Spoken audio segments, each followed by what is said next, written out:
I would say that there is a new hope for Star Wars. Because The Mandalorian actually, to me, looks quite interesting. But I don't think it's enough to claw back all the ill will that Kathleen Kennedy and the franchise has given to the fans, the real fans. And it's an odd thing to say the real fans, because someone might have just started watching Star Wars and they might be in their 30s or 40s and they love Rey. You're stupid. You're pretty thick if you love Rey. I understand if you're like Poe, you know, from The Force Awakens. He was a pretty cool character. He had a Han Solo-ness to him. In The Last Jedi, it just destroyed everything that was positive about the guy. You know, there's really not much else that's been that great about the franchise. Kylo Ren's been interesting, but a bit, I don't know, a bit shit at the same time. Probably the second best thing in the franchise so far in this sequel trilogy. But we have a new trailer. Not really, it's a special look from D23 for the new film. Now, I'm going to predict here. I'm going to predict now that Star Wars The Rise of Skywalker is probably going to make 1.6 billion. 1.5 to 1.6 billion. So much less than The Force Awakens, but more than The Last Jedi, because I think some people will have moved on from hating it, and some people will just say, I don't really care, it's still Star Wars. But I think that there is a general consensus that Star Wars is dead. I had to look at the trending data, metadata and data figures on Google and most search engines, and it is looking peak for Star Wars. It's probably a very low point. The lowest point since it's been acquired by Disney, and probably the lowest point ever in the history of Star Wars. And that's after like Attack of the Clones, you know, the Clone Wars. So let's get to this trailer, sort of trailer, teaser anyway. Let's go.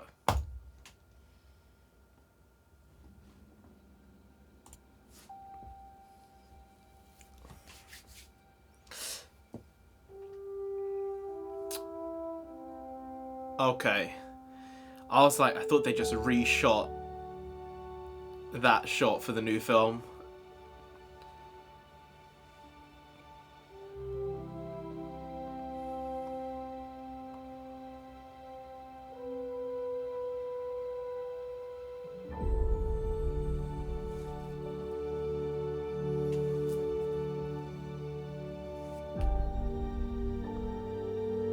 We've passed on all we know.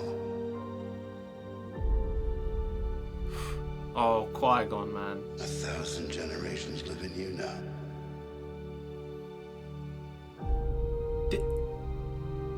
Wow. But this is your fight.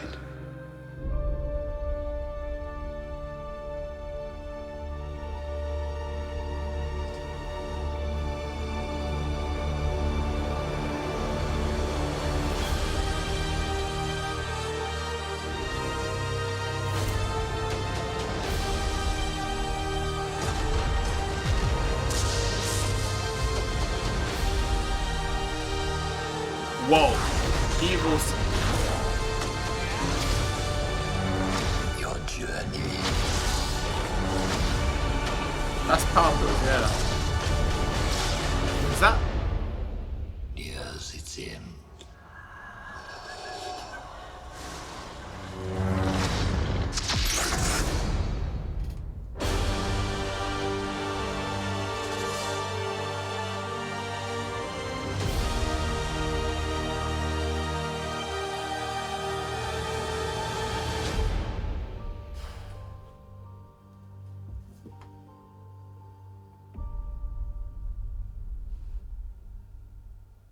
Okay. I liked one thing about the new stuff here. You know, the last minute of this special look. I'm just going to start with that and then move on. The score got me hard. It didn't really feel... It felt Star Wars-y, but not traditional.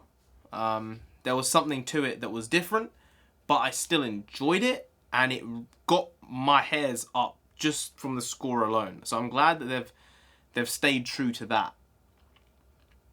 I don't know what's going on with the evil C-3PO. It seems like Kylo and Rey are fighting on I don't know, maybe a Death Star. It might be Starkiller based from the Force Awakens that they're fighting on, or it might be the Death Star. Obviously, you heard Palpatine's voice there. I saw a poster for that just came out as well. The bottom of the poster, I quite like the look of it, even though I don't care about the characters. But the top of the poster looked absolutely shit. I mean, Palpatine in the shadow looked absolutely... I said absolutely twice there. Palpatine looked rollickingly bad. Words. Then at the end here, we had Rey with... it looked like a double lightsaber, and then it turned into Darth Maul. But except not in a cool way, in an uncool way. Like, it just clipped down. That, like, they're trying to do new things, but they've done the Tri-Guard here, you know, so they can't really do this new thing anymore, because they can't make a 5-bladed lightsaber, so they have to go with this weird concoction that someone thought up in their head. Even though if you looked at the designs, honestly, if anyone looks at the designs that Star Wars Theory made and put out there for his fan films, they were canonized stuff anyway. It's not like that he made anything new, generally, I think. But you saw the images and the concept art that he made. Some of the stuff and lightsaber designs were really, really unique and cool. This is just boring as fuck. And I don't know. I just don't believe it. I don't believe Daisy Ridley in this role. I believe Kylo Ren to an extent. I believe Adam Driver. I don't believe her in this. I don't know why I don't. No, I don't. I believe Leia in the original trilogy. I don't have it. I don't know why. I don't know why. Plus, I'm gonna be honest. This is probably just I wasn't shocked at this. I was more stunned. I got a stone cold stunner as opposed to being speared out of here, because I know that this can't be the way it goes. There's no way this is actually gonna be in the film. Well, it's probably going to be in the film, unless they have some ridiculous marketing, and this is just for the marketing, and then in the film this isn't there. Because if they do shit like that, then I'm going to get pissed, because they've done it with the last couple of films. They did it with Avengers Infinity War as well. Marvel did it. So that's under Disney as well. I don't buy this. I think this is probably a dream sequence here. It's been talked about Rey being evil, but no. Women can't be evil, guys. Women cannot be bad. They can't. It's impossible. It is impossible. Don't let anyone tell you that the alternative can be true. Okay, it can't happen. But from a merchandise standpoint, it doesn't really make sense to turn her evil, because she is sort of deemed as the good guy, even though there's not really a lot of good that she's done. Objectively, that is. She's not being shown to be a good person. She's shown to sort of do things of her own volition, especially in the first film. And in the second one, she's again just there to save basically John Boyega's character and Poe, I think, as well as Leia. So I don't know where I stand on this. I think that the characterizations have been very poor overall for most of the characters in this new sequel trilogy.